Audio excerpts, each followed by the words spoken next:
2019 সালের তুলনায় 2023 সালে ঢাকায় ডেঙ্গু রোগী 42,000 কম ছিল, এমনটাই জানিয়েছেন ঢাকা দক্ষিণ সিটি কর্পোরেশনের মেয়র ব্যারিস্টার শেখ ফজলে নূর তাপস।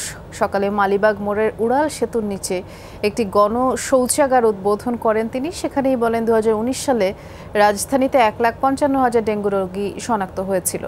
গত বছর পূর্বাভাস দেওয়া হয় ডেঙ্গু পরিস্থিতি 2019 সালকেও ছাড়িয়ে যাবে, তবে যথাযথ প্রস্তুতি নেয় মোকাবেলা করা সম্ভব হয়েছে।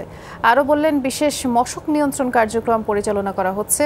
2023 সালে ঢাকায় ডেঙ্গু রোগী ছিল 1,13,000। মেয়রের প্রত্যাশা চলতি মৌসুমেও এডিস মশার বিস্তার আর ডেঙ্গু নিয়ন্ত্রণে রাখা সম্ভব হবে। তথ্য উপাত্ত বিশ্লেষণ করলে দেখা যায় যে 2019 সালের থেকে আমরা 42,000-এর মতো রোগী আমরা কম রাখতে পেরেছি। এবারও পূর্বাভাস রয়েছে যে হয়তোবা গত বছরকেও ছাড়িয়ে যেতে পারে।